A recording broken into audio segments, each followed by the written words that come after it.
So now I'm going to present two understandings of the world. And you're going to tell me which understanding you think is correct. In the first understanding, we humans don't have agency. We don't have really control. Why? Because there are powerful gods out there, okay? There are these powerful gods like Apollo, Dionysus. Oh, the problem though is that they are also controlled by other gods that are more powerful, like, for example, fate, fortune. And then there are these really ancient gods that control the structure of the universe. For example, maybe anger and pride. So you have absolutely no individual agency because there's always a god screwing with you, okay? You might get rich, but then the god of pride looks at you and says, no, I need to teach this mortal a lesson. So the god comes into me, makes me too arrogant, and I screw up. Okay? So we're always being controlled by these forces beyond our understanding. Okay, so that's a first worldview. The second worldview is this. We are synapses that generate memories. Okay? We are memories. Our understanding of the world comes from our experience. That is controlled by synapses. Synapses come from a combination of DNA and environment. Our genes and our interaction with the environment, our experiences. And what this means is that we can now have control over our own individual fate. If you're angry, it's because some experience or some genes made you angry, and this anger becomes reinforced in your memories. And therefore, if you do proper therapy, if you do proper reflection, if you do some exercises, you can better control your anger and therefore control your fate. Okay? So in the first worldview, there are lots and lots of gods. They're evil and they're random, and we have absolutely no control over our fate. We can only hope to get lucky in life and not piss off the gods. In the second worldview, we are only a collection of our memories, and we are only synapses. So if we're able to manipulate the memories and the synapses in a proper way, we can be free of all problems. We can be free of anger. We can be free of depression. We can be free of misery. All right? Let me ask you this question. Which worldview is a more accurate reflection of reality? The second one. Obviously the second one, right? Because this is neuroscience, science, or psychology or psychiatry. This is what you've been taught in school. This is what you all believe. Our entire society is structured around this very idea. And what you will learn in this class is it is completely wrong. It is the first one that is more accurate reflection of reality. The first one gives you more information, gives you a more accurate assessment of how the world really works. Okay? So now let me ask you this question. If the first worldview, and this is what we call polytheism, and polytheism for most of human history was the dominant religion, okay? Now we live in a world where the religion is science. Science is basically religion. So, why did we make this transition? What's the benefit? If you're a powerful person, why would you prefer the second one as opposed to the first one? Why? What's the benefits to powerful people? What does power want to believe the second one, but not the first one? They can blame your own failure for your own fault. Yeah, okay. So the idea of individual responsibility. Okay? So then there's more control. Okay? It's easier to control people in the system. right? That's the first benefit. What's the second benefit? The second benefit is you will work harder, right? Because in the first system, you're like, you know what? I don't need to go make a lot of money because if I make a lot of money, the gods will punish me and make me proud. So I'm just gonna like enjoy life and take it easy, right? So in the second system, no, I have control over my own life. So I need to work hard. Okay, so and again, the entire point of the system is to make you work as hard as possible, because when you work hard, that generates real wealth for the powerful people. Money does nothing, okay? Money just incentivizes you to work hard.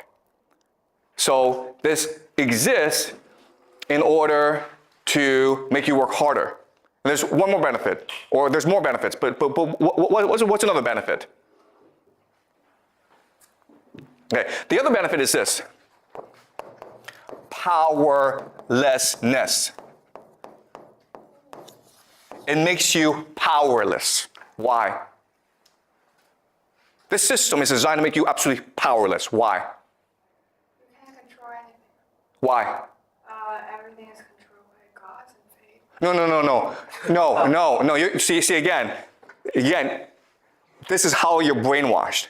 You believe one makes you powerless, but that's not correct. Two makes you powerless. Why? What's the difference between 1 and 2? Why is it in number 2 you are powerless? You're playing in the game that who has the power wants you to. Okay, so the problem with number 2 is you are incapable of collective action. Because you think all the source of your problems is the individual in you and not society. But number 1, you are capable of collective action. And the only way to change the world is through collective action. Does that make sense? This is a really important point. 2 is designed to make you think the source of all your problems is within you. So you should ignore what other people do and think. It doesn't matter to you. And therefore, you're incapable of identifying with other people. You're not capable of collective action. If you're not capable of collective action and you feel really miserable, what you will do is play video games or watch porn all day. Okay? And that's what's happening in society today. Yeah? But in number 2, like from experience, we would know that you should listen to the others' advice, or you should take others' perspectives and not just. So in number 2, who has authority? Who do you listen to? You listen to scientists, right? Scientists. Because the system was created by scientists to trick you. Okay? This system, you think, oh, it's science, therefore it must be real. Guys, let me give you a piece of advice, okay? If you're ever feeling sad and you are depressed, what should you do? What should you do? What have you been taught to do? If you feel sad, you're depressed, what should you do? Go to nature. Walk around. Okay, yeah, the correct answer is walk around, but that's not what you've been taught, right? What have you been taught to do? Tell your friend or parent. Okay, telling your friend, tell your parent, that's actually really good, right? So walking around, exercising, resting, talking to a friend about your problem, that's all really good. But what have you been taught to do in school? Really? If you are feeling really, really sad, what should you do? You should go talk to a psychiatrist, right? Yeah. You should talk to a psychologist. And what will he do? What will he or she do? Okay, well, I'm gonna give you a piece of advice, okay? And you can test it out for yourself. But if you're feeling sad and you are feeling depressed and you feel you have to talk to a psychiatrist, and you do so, I will make you a bet that the psychiatrist will make it a lot worse.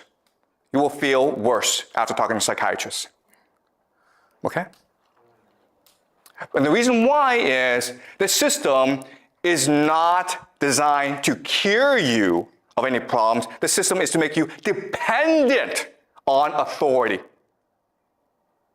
You know that if you feel sad, well, you know what? Just go for a walk, talk to a friend, you'll feel better over time. But this system teaches you, no, if you feel sad, go talk to a psychiatrist who will give you drugs. It's designed to make you dependent on authority, yeah? I want to ask, like, in scenario 1, rule number 1, wouldn't God also be an authority? Like, God would also be authority. That's actually a great question, okay? God is authority. Okay, that's actually a great question. Thank you so much. So I have to spend time to explain to you both systems, and I will do so. But what's really important about number 1 is the gods are really bad people, okay?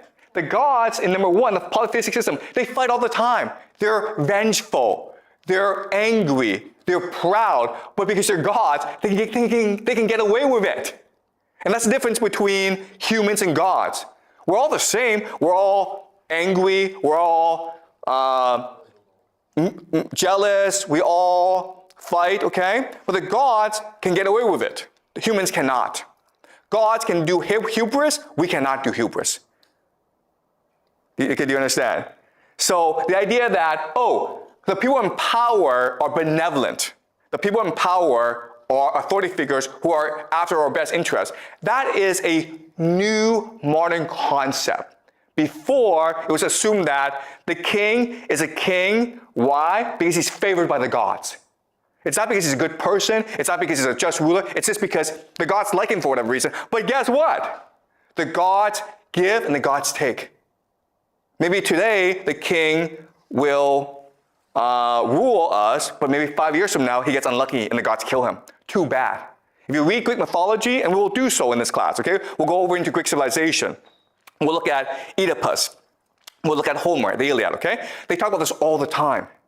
Fate is something that you cannot control. It's something that happens to you. And therefore, you must live life to your best. All right? So the difference is this. The difference is in number 1, they have a concept called eudaimonia. If you have no control over your fate, if things can happen to you tomorrow that kill you, then live your life to the best of your ability today. Seize the day. Be the best that you can be today. And that's how you win favor from the gods. Eudaimonia, what we call flourishing. The point of life is to live it to the best of your ability. And that's why, guess what, guys? The ancients, the Greeks, they were superior to us. If you read Greek literature, if you read Greek philosophy, Plato, Homer, Aeschylus, Euripides, they were the best. Today, we suck. Why? Because instead of eudaimonia, we have pleasure.